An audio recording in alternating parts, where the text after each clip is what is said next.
सुप्रभात दर्शक बंधु आज डिसेम्बर 24 तारिख बुधवार चलतु नजर पकाइबा आज देश विदेश प्रमुख खबर गुड़िक किंतु ता पूर्व जदि आपण मैंने आम भिडियो को लाइक करना आम भिडियो को लाइक करी कमेंट रे जय जगन्नाथ लिखंतु। केंद्र को धर्मेंद्र चिठी एसीबीसी को ओबीसी रे सामिल कर। ओडिशार 108टी एसीबीसी को संप्रदाय को केंद्रीय ओबीसी तालिकार सामिल करने को चिठी केंद्र सामाजिक न्याय और सशक्तिकरण मंत्री डाक्तर वीरेंद्र कुमार को चिठी लिखि व्यक्तिगत हस्तक्षेप करने को अनुरोध कले धर्मेंद्र प्रधान। यह संप्रदाय गुड़िक ओडिशा सरकार द्वारा राज्य एसीबीसी तालिकार मान्यता पाइथिले मध्य केंद्रीय तालिकार स्थान पाइना। तेबे केंद्र सरकार चाकरी शिक्षानुष्ठान रे नामलेखा तथा विभिन्न कल्याणकारी योजनार सुविधा पाइबारु सेमाने वंचित होउछन्ति। केंद्रीय तालिकार संप्रदायर जाति उपजाति वर्गर लोकमानकु अंतर्भुक्त करागले सेमानंकर आर्थिक और शिक्षागत अभिवृद्धि रे सहायक हेबो। तेबे ए संक्रांत रे मध्य ओडिशार मुख्यमंत्री को चिठी लिखि ओडिशा राज्य पछुआ वर्ग आयोगर तुरंत पुनर्गठन पाई मुख्यमंत्री को अनुरोध करथिले धर्मेंद्र प्रधान। जनवरी 1 रु कड़ाकड़ी हेबो पेट्रोल पंप रे गाड़ीर प्रदूषण जांच नियम। जनवरी 1 रु कड़ाकड़ी हेबो पेट्रोल पंप रे गाड़ीर प्रदूषण जांच नियम। नुआ वर्ष ठारू प्रदूषण प्रमाणपत्र नथिले मिलिबनी पेट्रोल कि डीजेल। पेट्रोल डीलर संघ तैल कंपानी अधिकारी और परिवहन विभाग अधिकारी परिवहन कमिशनर बैठक रे होईछि एही निष्पत्ति। एबे पीयूसी सर्टिफिकेट पई लोकन को सचेतन कराजिबो। जनवरी 1 रु सड़क सप्ताह मास आरंभ हेउथिबा बेले नियम को कड़ाकड़ी कराजिबो बोली निष्पत्ति होईछि। एही सूचना देछन्ती परिवहन कमिशनर अमिताभ ठाकुर। तेबे नजर पकांतु बैठक रे होइतिबा गुरुत्वपूर्ण निष्पत्ति गुड़िक उपरे। तेबे जनवरी 1 रु कड़ाकड़ी हेबो पेट्रोल पंप रे गाड़ीर प्रदूषण प्रमाणपत्र जांच। प्रदूषण प्रमाणपत्र कराइबा पई लोकन को मिलिबा समय प्रथम थर पई पीयूसी चालान कटिले ताकू छाड़ कराजिबो। पेट्रोल पंप निकट रे पीयूसी सर्टिफिकेट करबा को व्यवस्था हेबो। पेट्रोल पंप रे सेठाकर कर्मचारी माने लोकन को सचेतन करिवे एवं समस्तंक पई प्रदूषण प्रमाणपत्र जरूरी बोली कहिथिले परिवहन कमिशनर। 150टी नुआ 108 आम्बुलांस लोकार्पण कले मुख्यमंत्री। राज्यर स्वास्थ्य सेवारे आउ एक नूतन अध्याय जोड़ी मुख्यमंत्री मोहन चरण माझी कलिंग स्टाडियम ठारे प्रथम पर्यायर 150 कोटी आम्बुलांस लोकार्पण करिसेंति। सूचनायोग्य जे स्वास्थ्य विभाग पक्षरु राज्यवासी उद्देश्य 428टी नुआ 108 आम्बुलांस व्यवस्था करा जायछि। एथिरे 419टी पुराना आम्बुलांस 2टी दुर्घटना रे संपूर्ण नष्ट होइतबा आम्बुलांस को परिवर्तन करा जाय नुआ आम्बुलांस व्यवहार करा जिवो।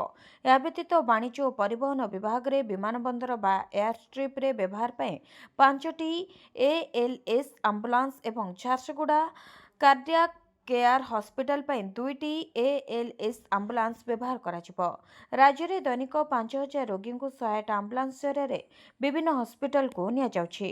कार्यक्रम रे गणमाध्यम को विवृत्ति दे मुख्यमंत्री कहिथिले जे राज्य रे जरूरीकालीन आम्बुलांस सेवारे अधिक उन्नति आनिबा पय पर्यायक्रमे पुराना आम्बुलांस गुडी को बदला जाई नुआ आम्बुलांस अणा जाउछि। तेबे स्वास्थ्य सेवा को आहुरी त्वरान्वित करबा पई आहुरी 108 इमास आम्बुलांस क्रय करा जायछि। 428 आम्बुलांस पई राज्य सरकार 111 कोटी टंका खर्च करिसेंति। तेबे प्रथम पर्यायर 150 कोटी नूतन जरूरीकालीन आम्बुलांस को राज्यवासी निमंते लोकार्पण करा जायछि। अवशिष्ट नूतन आम्बुलांस गुडी को खूब शीघ्र आम्बुलांस सेवारे नियोजित करा जिवो। ता सहित पुराना इमरजेंसी मेडिकल आम्बुलांस सर्विस बा ई मास फ्लीट को परिवर्तन कराजिबो बोली मुख्यमंत्री कहिथिले। समस्तंको पचारिबो एक्शन नेबो। ह्यूमन सागर मृत्यु को नहीं मां शेफाली सुनांक एतला प्रसंग एने प्रतिक्रिया रखिंट कटक अतिरिक्त डीसीपी अमरेंद्र पंडा। से कहते ह्यूमान मां शेफाली सुना 9 जन नाँ एतला देछंती। एतला को भित्ति करी तदंत हेबो। विभिन्न दफारे मामला रुजु होछि। जो मानक नाँ एतला रहिछि सेमानकु नोटिस करी डकाजिबो एवं मामलार व्यापक तदंत कराजिबो। सूचना मुताबक कंठशिल्पी ह्यूमान सागर मृत्यु मामला थाना रे एतला होइतला। कटक मर्तक नगर थाना रे ह्यूमान मां एतला देथिले। निज पुओ को निर्यातना दिया जायतिबा ह्यूमान मां अभियोग करथिले एवं संदेहजनक भावे ह्यूमान मृत्यु रे से तदंत दाबी करी थाना रे एतला देथिले। अवहेला दुर्व्यवहार चाप विषक्रिया निशाद्रव्य प्रयोगर षडयंत्र आर्थिक हेरफेर डिजिटाल प्रमाण नष्ट संपर्कित तदंत दाबी कराଯାଇଛି। तेबे प्रशांत बेहेरा, लुलु महांती, जगदीश महांतीଙ୍କ भूमिका सन्देहजनक ବୋଲି उल्लेख ରହିଛି। एथिसह आउ किछि निकट संपर्कीय श्रेया मिश्र ओ तांको परिवार, अर्पिता चौधरी ओ तांको परिवार ना मध्य एतलारे से उल्लेख କରିଛନ୍ତି। एपरिक अर्पिताଙ୍କ संपत्ति को नहीं से प्रश्न उठाइथिले। केबे आसीबो चाषीଙ୍କ अकाउंट को 22तम किस्ती टंका शीघ्र सारी दियंतु एही काम। जदि आपण प्रधानमंत्री किसान योजनार 22तम किस्ती ପାଇଁ ଅପେକ୍ଷା କରିଥିବା ଜଣେ ଚାଷୀ ତେବେ ଏହି ଖବର ଆପଣଙ୍କ ପାଇଁ। ପ୍ରଧାନମନ୍ତ୍ରୀ କିଷାନ ଯୋଜନାର 22ତମ କିସ୍ତି ତାରିଖ ସମ୍ପର୍କରେ ଏକ ଗୁରୁତ୍ୱପୂର୍ଣ୍ଣ ଅପଡେଟ୍ ଆସିଛି। ପ୍ରଧାନମନ୍ତ୍ରୀ କିଷାନ 22ତମ କିସ୍ତି କିଏ ପାଇବେ, କିପରି ପାଇବେ ଏବଂ କେବଳ ଯୋଗ୍ୟ ଚାଷୀ ଭାବରେ ଏବଂ ଯୋଗ୍ୟ ଚାଷୀ ପରିବାର ହିଁ ଏହି 22ତମ କିସ୍ତି ପାଇପାରିବେ ବୋଲି ଏବେ ସୂଚନା ରହିଛି। ଏଥିରେ ଅନ୍ତର୍ଭୁକ୍ତ ହେବ ଚାଷୀ ଜଣେ ଭାରତୀୟ ନାଗରିକ ହୋଇଥିବା ଆବଶ୍ୟକ, ଆବେଦନକାରୀଙ୍କର ଏକ ଚାଷ ଜମି ଥିବା ଆବଶ୍ୟକ, ରାଜ୍ୟ ସରକାରଙ୍କ ଦ୍ୱାରା ଜମି ରେକର୍ଡ ଯାଞ୍ଚ କରାଯିବା ଆବଶ୍ୟକ, ଚାଷୀଙ୍କ ଆଧାର ପ୍ରଧାନମନ୍ତ୍ରୀ କିଷାନ ଆକାଉଣ୍ଟ ସହିତ ଲିଙ୍କ ହୋଇଥିବା ଆବଶ୍ୟକ। ସେପରି ଇକେୱାଇସି ସମ୍ପୂର୍ଣ୍ଣ ହେବା ଆବଶ୍ୟକ। ବ୍ୟାଙ୍କ ଆକାଉଣ୍ଟ ଆକ୍ଟିଭ ଏବଂ ଆଧାର ଲିଙ୍କ ହୋଇଥିବା ଦରକାର। ଯେଉଁ ଚାଷୀମାନେ ଏହି ଆବଶ୍ୟକତା ପୂରଣ କରିନାହାନ୍ତି ସେମାନେ ସେମାନଙ୍କର କିସ୍ତି ପେମେଣ୍ଟ ପାଇବାରେ ବିଳମ୍ବ ସମ୍ମୁଖୀନ ହୋଇପାରନ୍ତି କିମ୍ବା ସେଗୁଡ଼ିକ ଆଦୌ ପାଇ ନ ପାରନ୍ତି। ତେବେ ପ୍ରଧାନମନ୍ତ୍ରୀ କିଷାନର 22ତମ କିସ୍ତି ପାଇଁ ଇକେୱାଇସି ଜରୁରୀ। ଇକେୱାଇସି କିପରି ପୂରଣ କରିବେ?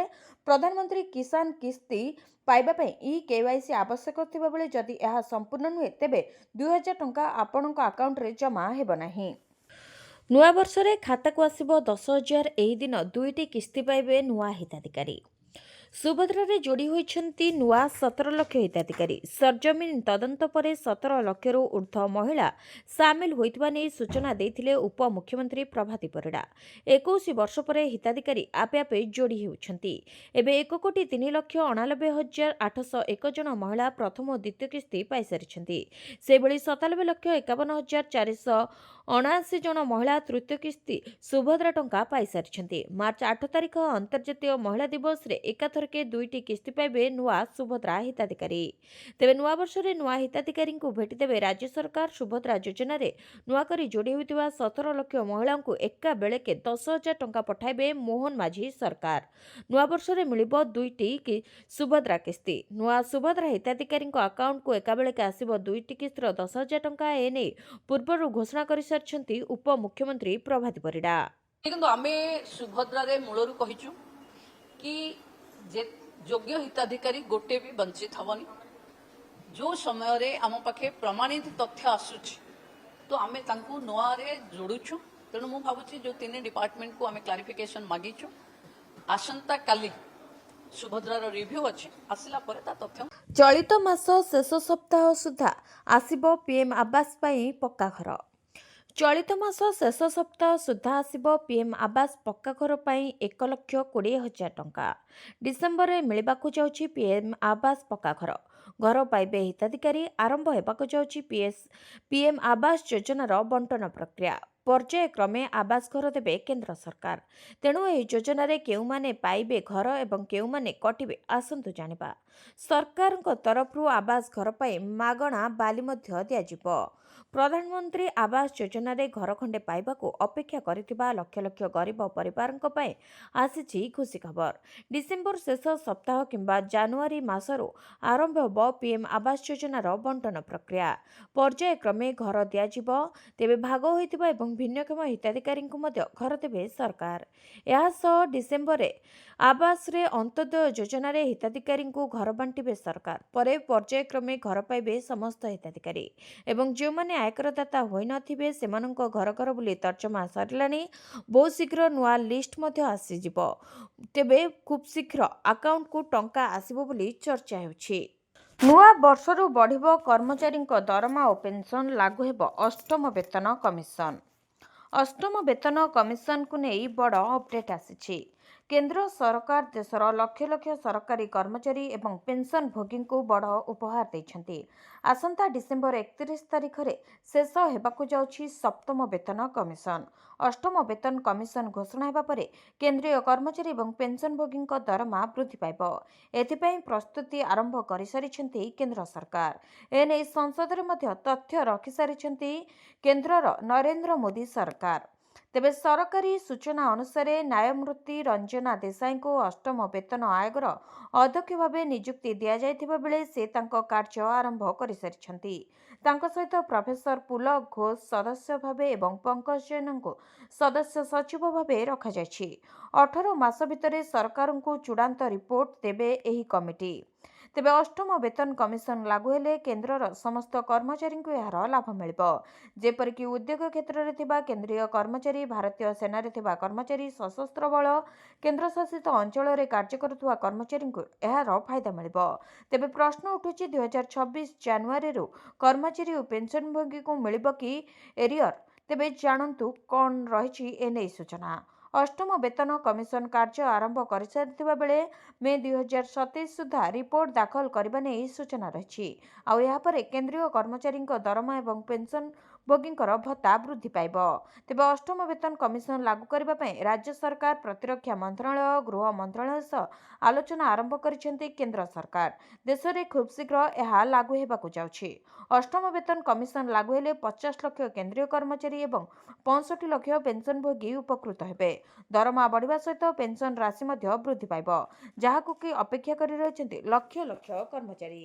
ରେକର୍ଡର ସର୍ବୋଚ୍ଚ ସ୍ତରରେ ସୁନା ଦର କିଣିବା ପୂର୍ବରୁ ଜାଣନ୍ତୁ ଆଜିର ରେଟ୍। ରାଜ୍ୟରେ ରେକର୍ଡ ସ୍ତରରେ ସୁନା ଦର। 24 କ୍ୟାରେଟ୍ ସୁନା ଦର 2400 ଟଙ୍କା ବୃଦ୍ଧି। 10 ଗ୍ରାମ ସୁନା ଦାମ 1,38,550 ଟଙ୍କାରେ ପହଞ୍ଚିଥିବା ବେଳେ 22 କ୍ୟାରେଟ୍ ସୁନାର ଦର 2,200 ଟଙ୍କା ବୃଦ୍ଧି ପାଇ 10 ଗ୍ରାମ ସୁନାର ଦର 1,27,000 ଟଙ୍କାରେ ପହଞ୍ଚିଛି। ତେବେ ଗହଣା କିଣିବା ପୂର୍ବରୁ ନଜର ପକାନ୍ତୁ କେଉଁ ସହରରେ କେତେ ରହିଛି ସୁନା ଦର। ତେବେ ଯଦି ଆପଣ ଆଜି ସୁନା କିଣିବାକୁ ଚାହୁଁଛନ୍ତି ବା ଯୋଜନା କରୁଛନ୍ତି, ତେବେ ପ୍ରଥମେ ଜାଣିନିଅନ୍ତୁ ଆପଣଙ୍କର ସହରରେ କେତେ ରହିଛି ମୂଲ୍ୟ। ଭାରତୀୟ ବଜାରରେ 24 କ୍ୟାରେଟ୍ ସୁନାର ମୂଲ୍ୟ 1,38,550 ଟଙ୍କା ରହିଥିବା ବେଳେ 22 କ୍ୟାରେଟ୍ ସୁନାର ଦର 1,27,000 ଟଙ୍କା ଛୁଇଁଛି। ତେବେ ଅନ୍ୟପଟେ ଓଡ଼ିଶାର ରାଜଧାନୀ ଭୁବନେଶ୍ୱରରେ 24 କ୍ୟାରେଟ୍ ସୁନାର ମୂଲ୍ୟ 10 ଗ୍ରାମ ପିଛା 1,38,550 ଟଙ୍କା ରହିଛି। ଯଦି ମୁମ୍ବାଇ କଥା ଦେଖିବା ତାହେଲେ ମୁମ୍ବାଇରେ 24 କ୍ୟାରେଟ୍ ସୁନାର ମୂଲ୍ୟ 1,35,280 ଟଙ୍କା ଏବଂ 22 କ୍ୟାରେଟ୍ ସୁନାର ମୂଲ୍ୟ 1,27,000 ଟଙ୍କା ରହିଛି। ତେବେ ନୂଆଦିଲ୍ଲୀରେ 24 କ୍ୟାରେଟ୍ ସୁନାର ଦର 1,38,700 ଟଙ୍କା ଏବଂ 22 କ୍ୟାରେଟ୍ ସୁନାର ଦର 1,27,150 ଟଙ୍କା ରହିଥିବା ଜଣାପଡ଼ିଛି। ଜାନୁଆରୀ ପହିଲାରୁ ବଦଳିବ ଏହିସବୁ ନିୟମ, ପକେଟ୍ ହେବ ଫୁଲ୍ ଗରମ। ଜାଣନ୍ତୁ କ'ଣ ହେବ ବଡ଼ ପରିବର୍ତ୍ତନ। ଆଉ କିଛି ଦିନ ପରେ ଶେଷ ହୋଇଯିବ 2025। ଡିସେମ୍ବର ମାସ ସରିବାକୁ ଆଉ ମାତ୍ର 8 ଦିନ ବାକି ଅଛି। ତେବେ ନୂଆବର୍ଷ 2026 ଆରମ୍ଭ ହେବ। ଏହା ସହିତ ନିୟମାବଳୀରେ ଅନେକ ପରିବର୍ତ୍ତନ ଦେଖାଯିବ, ଯାହା ସିଧାସଳଖ ଲୋକଙ୍କ ପକେଟ୍ ଉପରେ ପ୍ରଭାବ ପକାଇବ। ବ୍ୟାଙ୍କିଂ ନିୟମଠାରୁ ଆରମ୍ଭ କରି ଟିକସ, ୟୁପିଆଇ ଏବଂ ଡିଜିଟାଲ ପେମେଣ୍ଟ ନିୟମ ପର୍ଯ୍ୟନ୍ତ ଅନେକ ପରିବର୍ତ୍ତନ ଦେଖିବାକୁ ମିଳିବ। ଏହି ପରିବର୍ତ୍ତନଗୁଡ଼ିକ ଚାଷୀ, ଯୁବପିଢ଼ି, ସରକାରୀ କର୍ମଚାରୀ, ମଧ୍ୟବିତ୍ତ ବର୍ଗ ଏବଂ ସାଧାରଣ ଲୋକଙ୍କ ସମେତ ସମସ୍ତଙ୍କୁ ପ୍ରଭାବିତ କରିବ। ତେବେ ଆସନ୍ତୁ ଜାଣିବା, ନୂତନ ବର୍ଷ ଆରମ୍ଭ ହେବା ସହିତ ଆପଣ କ'ଣ ପରିବର୍ତ୍ତନ ଦେଖିପାରିବେ। ତେବେ ରାସନ କାର୍ଡ ନିୟମ। ପ୍ରଥମେ ରାସନ କାର୍ଡ ସହିତ ଜଡ଼ିତ ଗୁରୁତ୍ୱପୂର୍ଣ୍ଣ ନିୟମ ବିଷୟରେ ଆଲୋଚନା କରିବା। ରାସନ କାର୍ଡ ନିୟମ 2026 ସହିତ ଜଡ଼ିତ ସୂଚନା ଜାଣିବା ଜରୁରୀ। ତେବେ ରାସନ କାର୍ଡ ପାଇଁ ଅନଲାଇନ୍ ଆବେଦନ ବ୍ୟବସ୍ଥା ଆରମ୍ଭ କରାଯାଇଛି, ଯାହା ଚାଷୀ ଏବଂ ଗ୍ରାମବାସୀଙ୍କୁ ଆଶ୍ୱସ୍ତି ପ୍ରଦାନ କରିବ। ଉତ୍ତରପ୍ରଦେଶ ସମେତ ଅନେକ ରାଜ୍ୟରେ ଚାଷୀ ପରିଚୟପତ୍ରକୁ ବାଧ୍ୟତାମୂଳକ କରାଯାଇଛି। ଚାଷୀ ପରିଚୟପତ୍ର ବିନା ପ୍ରଧାନମନ୍ତ୍ରୀ କିଷାନ କିସ୍ତି ବନ୍ଦ କରାଯାଇପାରେ। PMFBY 2026ରୁ ଅର୍ଥାତ୍ ଖରିଫ 2026ରୁ ବନ୍ୟ ପଶୁମାନଙ୍କ ଦ୍ୱାରା ହୋଇଥିବା ଫସଲ କ୍ଷତିକୁ ମଧ୍ୟ ବୀମା ଅଧୀନରେ ଅନ୍ତର୍ଭୁକ୍ତ କରାଯିବ। ସେପରି ବ୍ୟାଙ୍କିଂ ନିୟମ 2026 ଏବଂ ଟିକସ ନିୟମ 2026 ଆଇଟିଆର ଫର୍ମ ପରିବର୍ତ୍ତନ କରାଯାଉଛି। ଜାନୁଆରୀ 2026ରୁ ଆୟକର ରିଟର୍ଣ୍ଣ ଫର୍ମରେ ପରିବର୍ତ୍ତନ ସମ୍ଭବ। ଅଧିକ ତଥ୍ୟ ଚାଳିତ ରିପୋର୍ଟିଂ। ସେହିପରି ଏପ୍ରିଲ 2026ରୁ 7 ଦିନ ମଧ୍ୟରେ କ୍ରେଡିଟ୍ ସ୍କୋର ଅପଡେଟ୍ ହେବ। ପୂର୍ବରୁ ଏଥିରେ 15 ଦିନ ଲାଗୁଥିଲା। ଏସ୍ବିଆଇ ଭଳି ବ୍ୟାଙ୍କଗୁଡ଼ିକ ଋଣ ସୁଧ ହାର ସଂଶୋଧନ କରିଛନ୍ତି ଏବଂ ଏଫ୍ଡି ହାର ହ୍ରାସ କରିଛନ୍ତି, ଯାହାର ପ୍ରଭାବ 2026ରେ ଦୃଶ୍ୟମାନ ହେବ। ତେବେ ତୈଳ ବିପଣନ କମ୍ପାନୀ ବା OMCS ପ୍ରତି ମାସ ପ୍ରଥମ ତାରିଖରେ ରୋଷେଇ ଗ୍ୟାସ୍ ସିଲିଣ୍ଡରରେ ବ୍ୟବହୃତ ତରଳୀକୃତ ପେଟ୍ରୋଲିୟମ ଗ୍ୟାସ୍ ବା LPG ଏବଂ ଏୟାର ଟର୍ବାଇନ୍ ଇନ୍ଧନ ବା ATFର ମୂଲ୍ୟ ସଂଶୋଧନ କରିଥାନ୍ତି, ଯାହା ବେଞ୍ଚମାର୍କ ଅନ୍ତର୍ଜାତୀୟ ଇନ୍ଧନର ହାରାହାରି ମୂଲ୍ୟ ଏବଂ ବିଦେଶୀ ମୁଦ୍ରା ମୂଲ୍ୟ ଉପରେ ଆଧାରିତ। ଘରେ ବସି ମାସକୁ ମିଳିବ 7,000। ଏହି ଯୋଜନାରେ ଏଜେଣ୍ଟ ଭାବେ କମିଶନ ବି ମିଳୁଛି। LIC ବୀମା ସଖୀ ଯୋଜନା ଗ୍ରାମାଞ୍ଚଳ ମହିଳାଙ୍କ ପାଇଁ ରୋଜଗାରର ଏକ ପନ୍ଥା ଭାବେ ଉଭା ହେଉଛି। ମହିଳାମାନଙ୍କୁ ବୀମା ଏଜେଣ୍ଟ ହୋଇ ଭଲ 2 ପଇସା ରୋଜଗାର କରିବାକୁ ସକ୍ଷମ ହେଉଛନ୍ତି। ତେବେ 10ମ ଶ୍ରେଣୀ ପାସ୍ କରିଥିବା 18ରୁ 70 ବର୍ଷ ବୟସର ମହିଳାମାନେ ଏଥିପାଇଁ ଅନଲାଇନରେ ଆବେଦନ କରିପାରିବେ। 3 ବର୍ଷର ତାଲିକା ଅବଧିରେ ମାସିକ 7,000 ଟଙ୍କାର ଭତ୍ତା ଏବଂ କମିଶନ ମଧ୍ୟ ପାଇପାରିବେ। ଏହି ଯୋଜନା ମହିଳାମାନଙ୍କୁ ଆର୍ଥିକ ଭାବରେ ସଶକ୍ତ କରିଥାଏ ଏବଂ ଗ୍ରାମାଞ୍ଚଳରେ ବୀମା ସଚେତନତା ବୃଦ୍ଧି ପାଇଁ ଏକ ଗୁରୁତ୍ୱପୂର୍ଣ୍ଣ ଉପକରଣ ଭାବେ କାର୍ଯ୍ୟ କରେ। ତେବେ କେନ୍ଦ୍ର ସରକାରଙ୍କ ପକ୍ଷରୁ ଏହି ଯୋଜନା କାର୍ଯ୍ୟକାରୀ କରାଯାଇଛି, ଯାହାର ନାଁ ରଖାଯାଇଛି ବୀମା ସଖୀ ଯୋଜନା, ଯାହାକି LIC ଦ୍ୱାରା ସମ୍ପୂର୍ଣ୍ଣ ଭାବେ କାର୍ଯ୍ୟକ୍ଷମ ହେବ। ବୀମା ସଖୀ ଯୋଜନା ମାଧ୍ୟମରେ 18ରୁ 70 ବର୍ଷ ବୟସର ମହିଳାମାନେ ଲାଭ ଉଠାଇପାରିବେ। ତେବେ 10ମ ପାସ୍ କରିଥିବା ମହିଳାଙ୍କୁ ଏଥିରେ ସାମିଲ କରାଯାଇଛି। ତେବେ LIC ବୀମା ସଖୀ ଯୋଜନାରେ 3 ବର୍ଷ ପାଇଁ ସ୍ୱତନ୍ତ୍ର ତାଲିମ ଏବଂ ଷ୍ଟାଇପେଣ୍ଡ ବ୍ୟବସ୍ଥା କରିଛନ୍ତି କେନ୍ଦ୍ର ସରକାର। ଏହି ଯୋଜନା ଅନୁଯାୟୀ ମହିଳାଙ୍କୁ ଆର୍ଥିକ ସାକ୍ଷରତା ଏବଂ ବୀମା ସଚେତନତା ପାଇଁ ପ୍ରଥମ 3 ବର୍ଷ ପାଇଁ ସ୍ୱତନ୍ତ୍ର ତାଲିମ ଦିଆଯାଇଛି ଏବଂ ଷ୍ଟାଇପେଣ୍ଡ ମଧ୍ୟ ଦିଆଯିବ। ଓଡ଼ିଶାରେ ଭୁଷୁଡୁଛି ମାଓ ଦୁର୍ଗ। ମାଲକାନଗିରିରେ 22 ମାଓବାଦୀଙ୍କ ଆତ୍ମସମର୍ପଣ। ଛତିଶଗଡ଼ ପରେ ଓଡ଼ିଶାରେ ଭୁଷୁଡୁଛି ମାଓ ଦୁର୍ଗ। ମାଲକାନଗିରିଠାରେ ଅସ୍ତ୍ରଶସ୍ତ୍ର ସହ ଆତ୍ମସମର୍ପଣ କଲେ 22 ଜଣ ମାଓବାଦୀ। ଗୋଟିଏ AK-47, ଗୋଟିଏ SLR, 2ଟି ଇନସାସ୍ ବନ୍ଧୁକ ସହ ଆତ୍ମସମର୍ପଣ କଲେ ମାଓ କ୍ୟାଡର। ମୋଟ 9ଟି ବନ୍ଧୁକ ଓ 14ଟି ଶକ୍ତିଶାଳୀ ଲ୍ୟାଣ୍ଡମାଇନ୍ ସହ ସମର୍ପଣ କରିଛନ୍ତି। Police DG, ADG, 3 DIG, Malkangiri ଜିଲ୍ଲାପାଳ ଓ SPଙ୍କ ଉପସ୍ଥିତିରେ ଅସ୍ତ୍ରଶସ୍ତ୍ର ସହ ଆତ୍ମସମର୍ପଣ କରିଛନ୍ତି ଲାଲ ବାହିନୀ। ଓଡ଼ିଶା ସରକାରଙ୍କ ଆତ୍ମସମର୍ପଣ ନୀତି ଅନୁସାରେ ସମସ୍ତଙ୍କୁ ସରକାରୀ ସହାୟତା ଯୋଗାଇ ଦିଆଯିବ ବୋଲି DGP କହିଛନ୍ତି। ଏଥିସହ ବନ୍ଧୁକ ଛାଡ଼ି ସମାଜର ମୁଖ୍ୟ ସ୍ରୋତରେ ସାମିଲ ହେବାକୁ ମାଓବାଦୀଙ୍କୁ ଅପିଲ କରିଛନ୍ତି। ତେବେ ଛତିଶଗଡ଼ରେ ସୁରକ୍ଷା କର୍ମୀଙ୍କ ଜୋରଦାର ଅପରେସନ ପରେ ଛତିଶଗଡ଼ ମୁହାଁ ହୋଇଛନ୍ତି ମାଓବାଦୀ। ଓଡ଼ିଶାରେ ମଧ୍ୟ ଯବାନଙ୍କ ଘନ ଘନ କମ୍ବିଂ ଚାଲିଛି। 2026 ସୁଦ୍ଧା ଦେଶକୁ ମାଓବାଦୀ ମୁକ୍ତ କରିବାକୁ ଘୋଷଣା କରିଛନ୍ତି କେନ୍ଦ୍ର ଗୃହମନ୍ତ୍ରୀ ଅମିତ ଶାହା। ଯବାନଙ୍କ କଡ଼ା ଆଭିମୁଖ୍ୟ ପରେ ନିଜକୁ ସୁରକ୍ଷିତ ମଣୁନାହାନ୍ତି ନକ୍ସଲ। ଅନ୍ୟପଟେ ସମାଜର ମୁଖ୍ୟ ସ୍ରୋତରେ ସାମିଲ ହେବା ପାଇଁ ସରକାର ବାରମ୍ବାର ଅପିଲ କରୁଛନ୍ତି। ମାଓ ସଂଗଠନର ବଡ଼ ବଡ଼ ନେତାଙ୍କ ଆତ୍ମସମର୍ପଣ, ଏନକାଉଣ୍ଟରରେ ବଡ଼ ବଡ଼ ନକ୍ସଲ ନେତା ନିହତ ପରେ ମାଓବାଦୀଙ୍କ ମନୋବଳ ଭାଙ୍ଗି ପଡ଼ିଛି। କୁସ୍ତି ଖେଳାଳିଙ୍କୁ ଅଣଦେଖାର ହେବ ତଦନ୍ତ, କହିଲେ ମନ୍ତ୍ରୀ। ଟ୍ରେନ୍ରେ ଲାଟିନ୍ ପାଖରେ ବସି କୁସ୍ତି ଖେଳାଳି ଯିବା ପ୍ରସଙ୍ଗରେ ପ୍ରତିକ୍ରିୟା ରଖିଛନ୍ତି ସ୍କୁଲ ଓ ଗଣଶିକ୍ଷା ମନ୍ତ୍ରୀ ନିତ୍ୟାନନ୍ଦ ଗଣ୍ଡ। ମନ୍ତ୍ରୀ କହିଛନ୍ତି, ଘଟଣାରେ କେତେ ସତ୍ୟାସତ୍ୟ ରହିଛି ତାହା ସରକାର ଅନୁଧ୍ୟାନ କରିବେ। ତଦନ୍ତ ପରେ ହିଁ କାର୍ଯ୍ୟାନୁଷ୍ଠାନ ଗ୍ରହଣ କରାଯିବ। ସୂଚନା ଅନୁଯାୟୀ ରାଜ୍ୟ କୁସ୍ତି ଖେଳାଳିଙ୍କୁ ଅଣଦେଖାର ଭିଡିଓ ଭାଇରାଲ ହେବାରେ ଲାଗିଛି। ଟ୍ରେନ୍ ବଗି ପାଇଖାନା ପାଖରେ ବସି ଶୀତରେ ଥରି ଥରି UPରୁ ଆସୁଥିବା ଦେଖିବାକୁ ମିଳିଛି। ଜାତୀୟ ସ୍ତରୀୟ ସ୍କୁଲ କୁସ୍ତିରେ ଭାଗ ନେବାକୁ କର୍ତ୍ତୃପକ୍ଷ ଏପରି କରିଛନ୍ତି। ମାସକ ପୂର୍ବରୁ କାର୍ଯ୍ୟକ୍ରମ ଚୂଡ଼ାନ୍ତ ହୋଇଥିଲା, ମାତ୍ର ଟ୍ରେନ୍ ଟିକେଟ୍ ହୋଇନଥିଲା। ଶିକ୍ଷକ ଭାନୁ ରଣାଙ୍କ ନାଁ ନେଇ ଅନ୍ୟ ଶିକ୍ଷକମାନେ ଅଭିଯୋଗ କରିଛନ୍ତି। ସ୍କୁଲ ଓ ଗଣଶିକ୍ଷା ବିଭାଗ କିପରି ଏହା ଜାଣିପାରିଲାନି ତାକୁ ନେଇ ପ୍ରଶ୍ନ ଉଠିଛି। ତେବେ 10 ପୁଅ ଓ 8 ଝିଅ ଗଣଶିକ୍ଷା ବିଭାଗ ବ୍ୟାନରରେ ଯାଇଥିଲେ। ଜଣେ ଅଭିଭାବକ ଓ ପିଲାମାନେ ନିଜ ଯିବା ଆସିବାର କାହାଣୀ କହିଛନ୍ତି। ଟ୍ରେନ୍ ଟିକେଟ୍ କନଫର୍ମ ନ ଥାଇ କିପରି ଭାବେ ନିଆଗଲା ତାକୁ ନେଇ ଏବେ ପ୍ରଶ୍ନ ଉଠିଛି। ବିଜେଡିରେ ସୁଜାତାଙ୍କ ଏଣ୍ଟ୍ରି ସମ୍ଭାବନାକୁ ନେଇ ଚର୍ଚ୍ଚା। ସ୍ନେହାଙ୍ଗିନୀଙ୍କୁ ପରୋକ୍ଷରେ ନିଶାନା କଲେ ଶ୍ରୀମୟୀ। ବିଜେଡିରେ VK ପାଣ୍ଡିଆନଙ୍କ ସ୍ତ୍ରୀ ସୁଜାତା କାର୍ତ୍ତେନ ପାଣ୍ଡିଆନଙ୍କ ଏଣ୍ଟ୍ରି ସମ୍ଭାବନାକୁ ନେଇ କିଛିଦିନ ଧରି ଚର୍ଚ୍ଚା ଜୋର ଧରିଛି। ଏହାକୁ ନେଇ ବିଜେଡି ମଧ୍ୟରେ ଗୁପ୍ତ ଆଲୋଚନା ଏବଂ ପର୍ଯ୍ୟାଲୋଚନା ମଧ୍ୟ ଜାରି ହେଉଛି।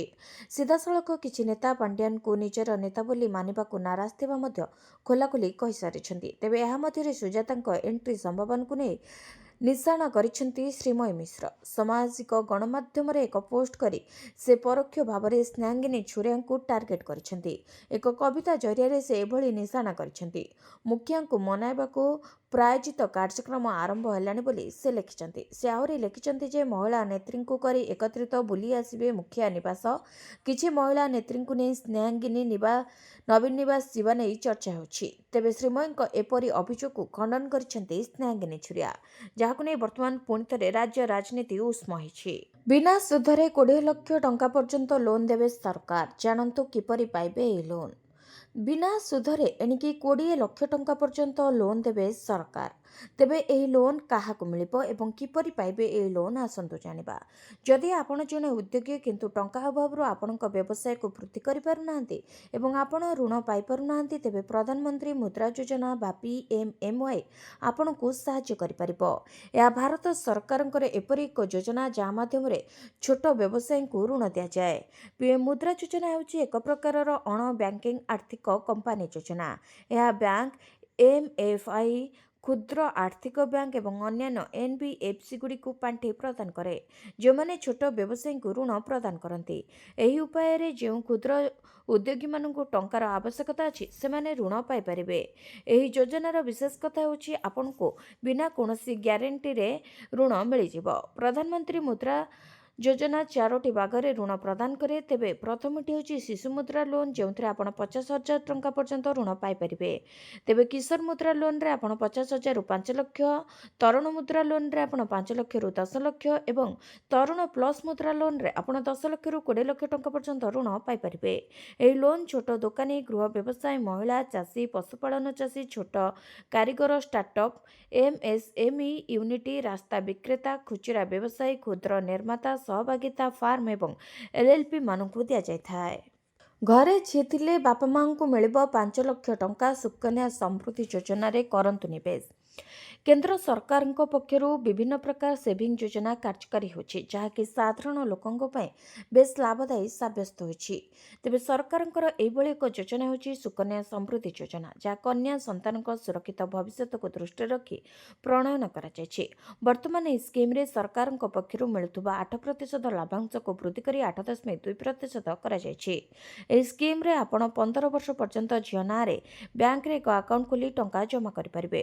ବର୍ଷକୁ 250 ଟଙ୍କାରୁ ଆରମ୍ଭ କରି 1.5 ଲକ୍ଷ ଟଙ୍କା ପର୍ଯ୍ୟନ୍ତ ନିବେଶ କରିପାରିବେ। ଯଦି ଆପଣ ଏହି ସ୍କିମ୍ରେ ମାସିକ 1,000 ଟଙ୍କା 15 ବର୍ଷ ପାଇଁ ନିବେଶ କରନ୍ତି, ତେବେ 1,80,000 ଜମା କରି 21 ବର୍ଷ ପରେ 5 ଲକ୍ଷ ଟଙ୍କା ପାଇପାରିବେ। ତେଣୁ ତୁରନ୍ତ ନିବେଶ କରନ୍ତୁ ଏହି ସୁକନ୍ୟା ସମୃଦ୍ଧି ଯୋଜନାରେ ଏବଂ ଏହାର ଲାଭ ଉଠାନ୍ତୁ। ଝିଅ ବାହାଘର ପାଇଁ ମିଳିବ 51,000 ଟଙ୍କା। ମୁଖ୍ୟମନ୍ତ୍ରୀ କନ୍ୟା ବିବାହ ଯୋଜନା ପାଇଁ ଆସିଲା ଗାଇଡଲାଇନ୍। ଗରିବ ଅସହାୟଙ୍କୁ 51,000 ଟଙ୍କାର ଆର୍ଥିକ ସହାୟତା ଯୋଗାଇ ଦେବେ ସରକାର। ସିଧାସଳଖ ଯୁବତୀଙ୍କ ଆକାଉଣ୍ଟକୁ ଯିବ 35,000 ଟଙ୍କା। ଦିବ୍ୟାଙ୍ଗ, ବିଧବା, SC/STଙ୍କୁ ମିଳିବ ଅଗ୍ରାଧିକାର। ସମସ୍ତ ଜିଲ୍ଲାପାଳଙ୍କୁ ଏନେଇ ଚିଠି ଲେଖିଛି ମହିଳା ଓ ଶିଶୁ ବିକାଶ ବିଭାଗ। 18 ବର୍ଷରୁ ଅଧିକ ବୟସ୍କ ଯୁବତୀମାନେ ଏଥିପାଇଁ ଆବେଦନ କରିପାରିବେ। ଯେଉଁ ଯୁବତୀ ଓ ଯୁବକ ପ୍ରଥମ ଥର ପାଇଁ ବିବାହ କରିବେ, ସେମାନଙ୍କୁ କେବଳ ଏହି ସୁବିଧା ମିଳିଛି। ସେହିପରି ବିଧବାଙ୍କ ପୁନର୍ବିବାହ କ୍ଷେତ୍ରରେ ମଧ୍ୟ ଏହି ସହାୟତା ରାଶି ପ୍ରଦାନ କରାଯିବ। ମୋଟ ସହାୟତା ରାଶି 51,000 ଟଙ୍କାରୁ 35,000 ଟଙ୍କା ହିତାଧିକାରୀଙ୍କ ଆକାଉଣ୍ଟକୁ ଯିବ। ଏଥିସହ 10,000 ଟଙ୍କାର ଏକ ଗିଫ୍ଟ ପ୍ୟାକେଟ୍ ସରକାରଙ୍କ ତରଫରୁ ମିଳିବ। ସେହିପରି ବାକି 6,000 ଟଙ୍କା ବିବାହର ସାଜସଜ୍ଜା ପାଇଁ ଦିଆଯିବ। ତେବେ ଏହି ଟଙ୍କା NGO ଦ୍ୱାରା ପ୍ରଦାନ କରାଯିବାର ବ୍ୟବସ୍ଥା ରହିଛି। ତେବେ ଆବେଦନଗୁଡ଼ିକ ପ୍ରଥମେ ଆସ ପ୍ରଥମେ ପାଅ ଭିତ୍ତିରେ ବିଚାର କରାଯିବ। ଯଦି କୌଣସି ଜିଲ୍ଲାରେ ଧାର୍ଯ୍ୟ ଲକ୍ଷ୍ୟଠାରୁ ଆବେଦନ ସଂଖ୍ୟା ଅଧିକ ହୁଏ, ତେବେ ରାଜ୍ୟ ଓ କେନ୍ଦ୍ର ସରକାରଙ୍କର ସାମାଜିକ ସୁରକ୍ଷା ଯୋଜନାରୁ ସହାୟତା ପାଉଥିବା ପରିବାରଗୁଡ଼ିକୁ କ୍ରମରେ ଅଗ୍ରାଧିକାର ଦିଆଯିବ। ଦ୍ୱିତୀୟ ଥର ମାଆ ହେଲେ ମିଳିବ ମାତୃବନ୍ଦନା ଯୋଜନାରୁ ପୁଳାପୁଳା ଟଙ୍କା। ସରକାର ସାରା ଦେଶରେ ମହିଳାମାନଙ୍କ ପାଇଁ ଅନେକ ଯୋଜନା ପ୍ରଚଳନ କରିଛନ୍ତି, ଯାହା ଲକ୍ଷ ଲକ୍ଷ ମହିଳାଙ୍କୁ ଲାଭ ଦେଉଛି। ତେବେ ଦେଶର ଅନେକ ମହିଳା ଆର୍ଥିକ ଦୃଷ୍ଟିରୁ କମ୍ ସ୍ୱଚ୍ଛଳ ଥିବାରୁ ଗର୍ଭାବସ୍ଥାରେ ସରକାର ଏପରି ମହିଳାଙ୍କୁ ସହାୟତା ଯୋଗାଇ ଦେଉଛନ୍ତି। ଗର୍ଭବତୀ ମହିଳା ଏବଂ ନବଜାତ ଶିଶୁଙ୍କ ସ୍ୱାସ୍ଥ୍ୟକୁ ସୁଦୃଢ଼ କରିବା ପାଇଁ ସରକାର ପ୍ରଧାନମନ୍ତ୍ରୀ ମାତୃବନ୍ଦନା ଯୋଜନା ଆରମ୍ଭ କରିଛନ୍ତି। ଏହି ଯୋଜନା ଅଧୀନରେ ସରକାର ମହିଳାମାନଙ୍କୁ ସେମାନଙ୍କର ପ୍ରଥମ ସନ୍ତାନ ଜନ୍ମ ହେବା ପରେ 5,000 ଟଙ୍କା ପ୍ରଦାନ କରନ୍ତି।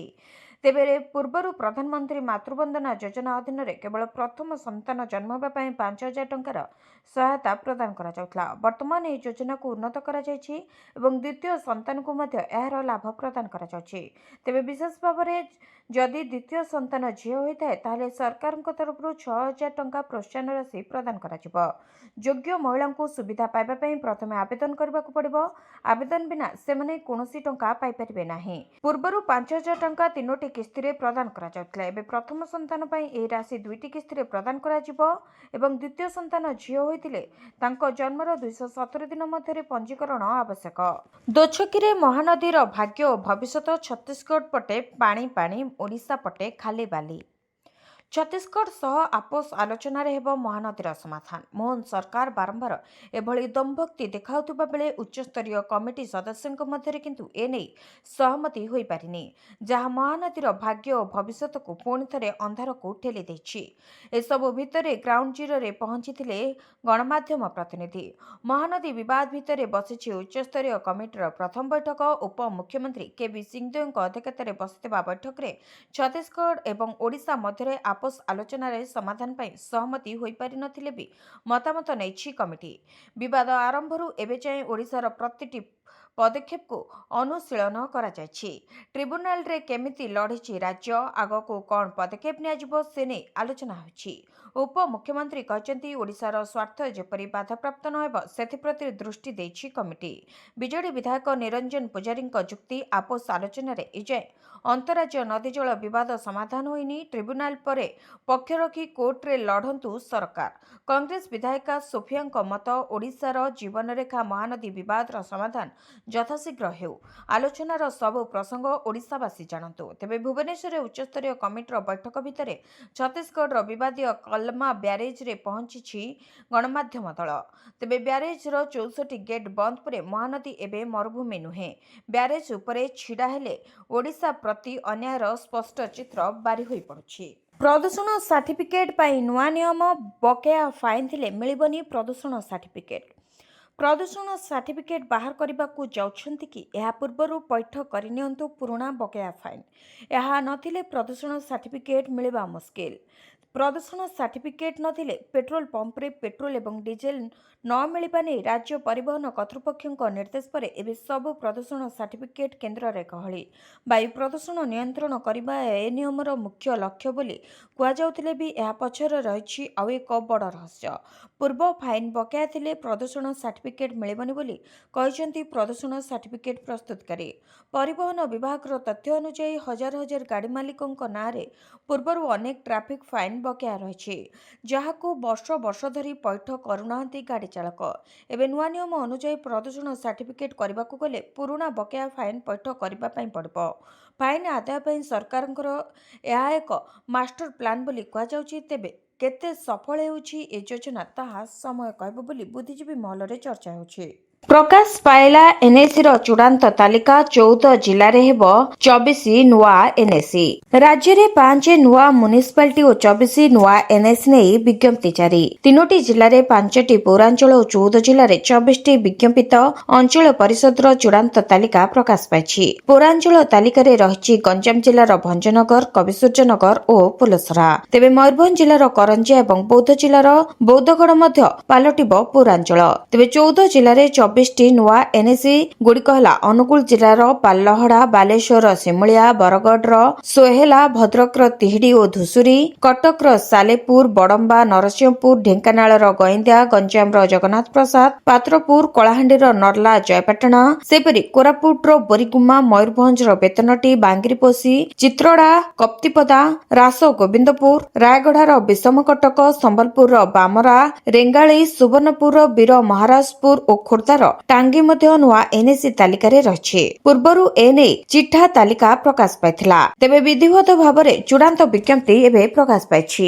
ଫନି କ୍ଷତିଗ୍ରସ୍ତଙ୍କୁ କ୍ଷତିପୂରଣ ପ୍ରସଙ୍ଗ ସୁପ୍ରିମକୋର୍ଟରେ ହାରିଲା ପୁରୀ ଜିଲ୍ଲା ପ୍ରଶାସନ। ବାତ୍ୟା ଫନିରେ ବେସାହାରା ହୋଇଥିବା ପରିବାରଙ୍କୁ କ୍ଷତିପୂରଣ ଦେଲେନି, ହାଇକୋର୍ଟଙ୍କ ରାୟକୁ ବି ମାନିଲେନି। ଶେଷରେ ସୁପ୍ରିମକୋର୍ଟ ଯାଇ ହାରିଲା ଜିଲ୍ଲା ପ୍ରଶାସନ। ଏବେ ଫନି କ୍ଷତିଗ୍ରସ୍ତଙ୍କୁ କ୍ଷତିପୂରଣ ଦେବେ। 6.5 ବର୍ଷ କାଳ ଅସହାୟଙ୍କୁ ବାର ଦୁଆର କରିବା ସହ ରାଜକୋଷରୁ ଅର୍ଥ ଖର୍ଚ୍ଚ କରି କେସ୍ ଲଢ଼ିବା ଏବଂ ଏବେ କ୍ଷତିପୂରଣ ପ୍ରଦାନ କରିବା ଜିଲ୍ଲା ପ୍ରଶାସନକୁ ଶକ୍ତ ଧକ୍କା ବୋଲି କୁହାଯାଉଛି। ଫନିରେ ବେସାହାରା ହୋଇଥିବା ପରିବାରଙ୍କ ସର୍ଭେ ହୋଇଥିଲା। ସର୍ଭେରେ ଯୋଗ୍ୟ ହୋଇଥିଲେ ମଧ୍ୟ ପୁରୀ ସଦର ବ୍ଲକ କହ୍ନେଇ ବିଦ୍ୟାଧରପୁର ଗ୍ରାମର 67 ପରିବାରଙ୍କୁ କ୍ଷତିପୂରଣ ଦେଲେନି। 2 ବର୍ଷ ପରେ ଆଉଥରେ ସର୍ଭେ କରି ପ୍ରଶାସନ ସମସ୍ତଙ୍କୁ ଅଯୋଗ୍ୟ ଘୋଷଣା କରିଥିଲା। ଏଣୁ ବେସାହାରା ଲୋକେ ହାଇକୋର୍ଟଙ୍କ ଦ୍ୱାରସ୍ଥ ହୋଇଥିଲେ। ହାଇକୋର୍ଟ ମାମଲାର ବିଚାର କରି କ୍ଷତିଗ୍ରସ୍ତ ହିତାଧିକାରୀଙ୍କୁ ସହାୟତା ରାଶି 95,100 ଟଙ୍କା ଲେଖାଏଁ ଦେବାକୁ ନିର୍ଦ୍ଦେଶ ଦେଇଥିଲେ। ହେଲେ ପ୍ରଶାସନ ଏହାକୁ ପାଳନ କରିନଥିଲା। ହାଇକୋର୍ଟଙ୍କ ନିର୍ଦ୍ଦେଶ ପାଳନ ନ ହେବାରୁ କ୍ଷତିଗ୍ରସ୍ତଙ୍କ ମଧ୍ୟରୁ 4 ଜଣ ପୁରୀ ତହସିଲଦାରଙ୍କ ବିରୋଧରେ କୋର୍ଟ ଅବମାନନା ମାମଲା କରିଥିଲେ। ତହସିଲଦାର ହାଜର ହୋଇ ପକ୍ଷ ରଖିଥିଲେ। ଜିଲ୍ଲା ପ୍ରଶାସନ ହାଇକୋର୍ଟଙ୍କ ରାୟକୁ ଚ୍ୟାଲେଞ୍ଜ କରି ସୁପ୍ରିମକୋର୍ଟ ଯାଇଥିଲେ। ଏବେ ସୁପ୍ରିମକୋର୍ଟ ମାମଲାର ବିଚାର କରି କ୍ଷତିଗ୍ରସ୍ତଙ୍କୁ ନିର୍ଦ୍ଧାରିତ କ୍ଷତିପୂରଣ ସହିତ ମୁଣ୍ଡ ପିଛା 10,000 ଲେଖାଏଁ ଜରିମାନା ଦେବାକୁ ଜିଲ୍ଲା ପ୍ରଶାସନକୁ ନିର୍ଦ୍ଦେଶ ଦେଇଛନ୍ତି। ବନ ବିଭାଗର ଥର୍ ଗାଡ଼ି କିଣାକୁ ନେଇ ତନାଘନା ଆକାଉଣ୍ଟାଣ୍ଟ ଜେନେରାଲଙ୍କୁ ଚିଠି ଲେଖିଲେ ଜଙ୍ଗଲ ବିଭାଗର ଅତିରିକ୍ତ ସଚିବ। ବନ ବିଭାଗର ଥର୍ ଗାଡ଼ି କିଣା ମୋଡିଫିକେସନକୁ ନେଇ ତନାଘନା। ବନ୍ୟପ୍ରାଣୀ ବିଭାଗ PCCFଙ୍କ କାର୍ଯ୍ୟାଳୟରେ ଥର୍ ଗାଡ଼ି କିଣା ଓ ଅଧିକ ଖର୍ଚ୍ଚର ସ୍ୱତନ୍ତ୍ର ଅଡିଟ୍ ହେବ। ଏନେଇ ଆକାଉଣ୍ଟାଣ୍ଟ ଜେନେରାଲଙ୍କୁ ଚିଠି ଲେଖିଛନ୍ତି ଅତିରିକ୍ତ ସଚିବ। ରବିବାର ଗାଡ଼ି କିଣାର ତଦନ୍ତ ପାଇଁ ବିଭାଗକୁ ନିର୍ଦ୍ଦେଶ ଦେଇଥିଲେ ଜଙ୍ଗଲ ଓ ପରିବେଶ ମନ୍ତ୍ରୀ ଗଣେଶ ରାମ ସିଂ ଖୁଣ୍ଟିଆ। ବନ ବିଭାଗ ଜଙ୍ଗଲ ଅଞ୍ଚଳରେ ପେଟ୍ରୋଲିଂ ପାଇଁ ଥର୍ ଗାଡ଼ି କିଣାରେ ଦୁର୍ନୀତି ନେଇ ବିଧାନସଭାରେ ପ୍ରସଙ୍ଗ ଉଠିବା ପରେ ହଟଚମଟ ଜାରି ରହିଛି। ମୋଟ 51ଟି ଗାଡ଼ି କିଣାଯାଇଥିବା ବେଳେ ସେହି ଗାଡ଼ିର ମୋଡିଫିକେସନ ବାବଦକୁ 5 କୋଟିରୁ ଅଧିକ ଟଙ୍କା ଖର୍ଚ୍ଚ ହୋଇଥିବା ଜଣାପଡ଼ିଛି। ସୂଚନା ମୁତାବକ ଥର୍ ଗାଡ଼ି ମୋଡିଫିକେସନରେ 5 କୋଟି ଅତିରିକ୍ତ ଖର୍ଚ୍ଚ ନେଇ ବିଧାନସଭାରେ ମନ୍ତ୍ରୀ ଉତ୍ତର ଦେବା ପରେ ଦୁର୍ନୀତିର ଗନ୍ଧ ବାରି ହୋଇଥିଲା। ଜଙ୍ଗଲ ଭିତରେ ପେଟ୍ରୋଲିଂ କରିବା ପାଇଁ ଜଙ୍ଗଲ ବିଭାଗ କିଣିଛି ଥର୍ ଗାଡ଼ି। 51ଟି ଗାଡ଼ିକୁ 7 କୋଟିରେ କିଣି ମୋଡିଫିକେସନ ପାଇଁ ଖର୍ଚ୍ଚ କରିଛି ଅଧିକ 5 କୋଟି, ଅର୍ଥାତ୍ ଗୋଟିଏ ଗାଡ଼ିର କିଣା ମୂଲ୍ୟ 24 ଲକ୍ଷରୁ ଅଧିକ ଟଙ୍କା। ବିଧାନସଭାରେ ଜଙ୍ଗଲ ଓ ପରିବେଶ ମନ୍ତ୍ରୀ ଉତ୍ତର ରଖିବା ପରେ ଥର୍ କିଣାକୁ ନେଇ ଉଠିଥିଲା ପ୍ରଶ୍ନ। ଥର୍ ଗାଡ଼ି କିଣା ଓ ମୋଡିଫିକେସନ ବା ସୌନ୍ଦର୍ଯ୍ୟକରଣ ନେଇ ବିଭାଗୀୟ ମନ୍ତ୍ରୀ କହିଥିଲେ ମୋଡିଫିକେସନର ଆବଶ୍ୟକତା ଥିବା ଦୃଷ୍ଟିରୁ ହୋଇଥାଇପାରେ, କିନ୍ତୁ ଆବଶ୍ୟକତାଠାରୁ ଅଧିକ ଖର୍ଚ୍ଚ ହୋଇଥିଲେ ତଦନ୍ତ ହୋଇ କାର୍ଯ୍ୟାନୁଷ୍ଠାନ ନିଆଯିବ। ତେବେ ଜଙ୍ଗଲ ବିଭାଗ ଅଧିକାରୀ ଚଢୁଥିବା ଥର୍ ଗାଡ଼ିକୁ ପେଟ୍ରୋଲିଂ ଉଦ୍ଦେଶ୍ୟରେ ବ୍ୟବହାର କରିବେ ସରକାରୀ ବାବୁ। ରାତି ସମୟରେ ପେଟ୍ରୋଲିଂ ପାଇଁ 2ଟି ବଡ଼ ଲାଇଟ୍ ଲଗାଯାଇଛି। ବମ୍ପର ମୋଡିଫିକେସନ କରାଯାଇଛି। ଏମିତି ଅନେକ କିଛି ମୋଡିଫିକେସନ କରାଯାଇଛି। ଏଥିପାଇଁ ଖର୍ଚ୍ଚ ହୋଇଛି 10 ଲକ୍ଷ ଟଙ୍କା। ତେବେ ଏଭଳି ଗାଡ଼ି ମୋଡିଫିକେସନ କଲେ କେତେ ଟଙ୍କା ଖର୍ଚ୍ଚ ହୋଇପାରେ ବୋଲି ଜଣେ ଅଟୋମୋବାଇଲ ଡିଜାଇନରଙ୍କୁ ପଚରାଯାଇଥିଲା। ଏଭଳି ମୋଡିଫିକେସନ କଲେ ଅତି ବେଶୀରେ 3.5ରୁ 4 ଲକ୍ଷ ଟଙ୍କା ଖର୍ଚ୍ଚ ହୋଇପାରେ ବୋଲି ସେ କହିଥିଲେ। ଭିଡ଼ିଓଟିକୁ ଶେଷ ଯାଏ ଦେଖିଥିବାରୁ ଆପଣଙ୍କୁ ଧନ୍ୟବାଦ। ଯଦି ଆପଣମାନେ ଏପର୍ଯ୍ୟନ୍ତ ଆମ ଭିଡ଼ିଓକୁ ଲାଇକ୍ କରିନାହାନ୍ତି, ଆମ ଭିଡ଼ିଓକୁ ଲାଇକ୍ କରି କମେଣ୍ଟରେ ଜୟ ଜଗନ୍ନାଥ ଲେଖନ୍ତୁ। ଏଥିସହିତ ଆମ ଚ୍ୟାନେଲକୁ ସବସ୍କ୍ରାଇବ୍ କରି ପାଖରେ ଥିବା ବେଲ୍ ଆଇକନକୁ ପ୍ରେସ୍ କରନ୍ତୁ।